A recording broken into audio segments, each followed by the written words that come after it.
आज हम एक ऐसे हीरे की कहानी में गोता लगा रहे हैं जिसका नाम दुनिया भर में मशहूर है और हाँ, विवादों से भी घिरा हुआ है, कोहिनूर। इसकी यात्रा सदियों और सल्तनतों की कहानी कहती है।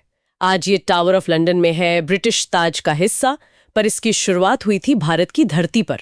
तो आज का हमारा इरादा है, हमारे पास जो स्रोत हैं जैसे मैप एकेडमी का शोध, एम्पायर पॉडकास्ट की बातें और ओडोजिया की चीके नजरिए, उनका इस्तेमाल करके कोहिनूर के इतिहास की परतें खोलना।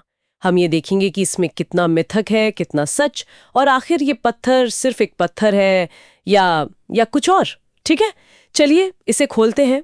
कोहिनूर की शुरुआत को लेकर ना बड़ी दिलचस्प कहानियां हैं। सबसे आम कहानी तो यही है कि भाई गोलकुंडा की खदानों से निकला, फिर किसी मंदिर में मूर्ति की आंख बना और वहां से अलाउद्दीन खिलजी के लोग इसे लूट लाए। सुनने में तो सच में बिल्कुल फिल्मी लगता है। हाँ, ये कहानियां सुनने में तो बहुत रोमांचक हैं, बिल्कुल। लेकिन ऐतिहासिक तौर पे देखें तो इनके पुख्ता सबूत मिलना वो जरा मुश्किल काम है। हमारे स्रोत, खासकर अगर एमएपी एकेडमी और एम्पायर पॉडकास्ट का विश्लेषण देखें तो वो बताते हैं कि कोहिनूर का पहला भरोसेमंद जिक्र वो मिलता है 1740 के दशक में, जब ईरान के शासक थे ना नादिर शाह, उनके जीवनी लेखक थे मोहम्मद काज़म मारवी। उन्होंने इसके बारे में लिखा था। वो पहला पक्का जिक्र है। और हाँ, जो ये मूर्ति की आंख वाली कहानी है वो शायद काफी बाद में घड़ी गई।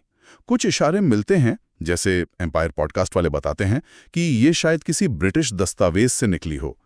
इतिहास में अक्सर ऐसा होता है, मतलब वक्त के साथ कहानियां बदल जाती हैं, रंग ले लेती हैं। अच्छा, यहाँ बात सचमुच दिलचस्प हो जाती है। मतलब एक तरफ तो ये सदियों पुरानी लगने वाली कहानियां हैं और दूसरी तरफ वो इतिहास जिसके दस्तावेज हैं हमारे पास। शायद ये विरोधाभास ही इस हीरे को और ज्यादा रहस्यमयी बना देता है। तो फिर उस रास्ते पर चलें जिसके निशान ज्यादा साफ है। हमारे जो शोध स्रोत हैं जैसे मैप एकेडमी, वो क्या बताते हैं इसके शुरुआती सफर के बारे में? कहाँ से शुरू हुआ ये सब? हाँ, तो माना यह जाता है कि हीरा शायद 13वीं सदी के आसपास मिला। कृष्णा गोदावरी डेल्टा का जो इलाका है, जिसे गोलकुंडा या कोल्लूर खदानें कहते हैं, वहां मुमकिन है कि ये पहले काकतीय राजवंश के पास रहा हो। फिर लगभग 1310 के आसपास इसे दिल्ली सल्तनत को नजराने के तौर पर दिया गया। दिल्ली सल्तनत उस वक्त उत्तर भारत में बड़ी ताकत थी। अच्छा, काकतियों से दिल्ली सल्तनत। जी, और वहां से ये दिल्ली पर राज करने वाले कई वंशों जैसे खिलजी, फिर तुगलक, इनसे गुजरता हुआ आखिरकार 1526 में जब बाबर आया तो उसके जरिए मुगलों के खजाने में पहुंच गया। बाबर ने अपनी जीवनी बाबरनामा में इसका जिक्र भी किया है। तब शायद इसे बाबर का हीरा कहते होंगे। हाँ, सुना है। बाद में फिर शाहजहां ने उसे अपने मशहूर मयूर सिंहासन तख्ते ताऊस में जड़वा दिया। वो तो मुगल शानो शौकत का प्रतीक था एक तरह से। मयूर सिंहासन मुगल शान का ये प्रतीक। पर ये शान हमेशा तो नहीं रही। मतलब फिर एक बड़ा तूफान आया है ना? बिल्कुल बिल्कुल। 1739 में ईरान के शासक नादिर शाह ने दिल्ली पर हमला किया। भयंकर लूटपाट हुई और वो मयूर सिंहासन समेत बेशुमार दौलत लूट ले गया। एमएपी एकेडमी का शोध यही बताता है कि उसी ने इस हीरे की चमक देखकर इसे नाम दिया कोहिनूर, यानी रोशनी का पहाड़। कोहिनूर नाम भी उसने दिया? हाँ, नादिर शाह की मौत के बाद ये हीरा उसके अफगान सेनापति अहमद शाह दुर्रानी के पास चला गया, जो बाद में अफगानिस्तान का शासक बना। और फिर कहानी पहुंचती है पंजाब। कई दशकों बाद 1814 में सिख साम्राज्य के महाराजा रणजीत सिंह बहुत ताकतवर शासक थे। उन्होंने अफगानिस्तान के भगोड़े शासक शाह शुजा दुर्रानी को पनाह दी और कह सकते हैं बदले में उससे ये हीरा हासिल कर लिया। सिखों के लिए तो ये उनकी शक्ति और प्रतिष्ठा का सबसे बड़ा निशान बन गया था। लेकिन फिर अंग्रेजों का दौर आ गया, पंजाब का विलय।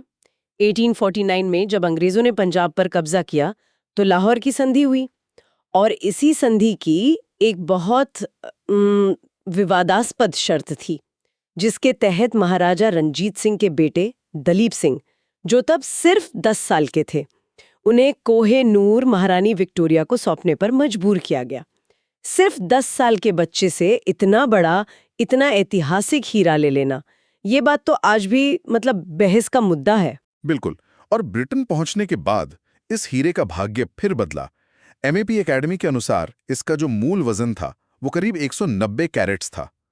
लेकिन जब इसे 1851 में लंदन की ग्रेट एग्जीबिशन में रखा गया तो देखने वालों को ये कुछ फीका सा लगा। फीका? इतना मशहूर हीरा? हाँ, क्योंकि जो भारतीय कटिंग थी वो चमक से ज्यादा वजन पर जोर देती थी, तो वो यूरोपीय मानकों पर खरी नहीं उतरी शायद।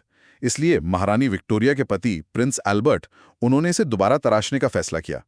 1852 में इसे डच कारीगरों ने तराशा और इसे मौजूदा 105.6 कैरेट का ओवल ब्रिलियंट कट दिया गया। चमक तो बेशक बढ़ गई, पर वजन देखिए काफी कम हो गया। हाँ, वजन तो काफी कम हो गया जी। महारानी विक्टोरिया ने इसे पहले एक ब्रोच में पहना, फिर ये महारानी अलेक्जेंड्रा, महारानी मैरी और आखिर में महारानी एलिजाबेथ जो क्वीन मदर थी, उनके ताज का हिस्सा बना। तो इस सब का क्या मतलब है? आज ये कहाँ है और इसकी कहानी का कह सकते हैं अगला मोड़ क्या है? आज कोहिनूर टावर ऑफ लंदन में ब्रिटिश क्राउन जूल्स का जो संग्रह है, उसमें महारानी माँ एलिजाबेथ के ताज में जड़ा हुआ है। लेकिन यहाँ कहानी खत्म नहीं हुई। भारत, पाकिस्तान, ईरान और यहाँ तक कि अफगानिस्तान का तालिबान शासन भी, वो सब इस पर अपना दावा जताते रहे। ओडोजिया कुची और मैप एकेडमी जैसे स्रोत यही बताते हैं कि ब्रिटेन हमेशा से इसे लौटाने से इनकार करता आया है।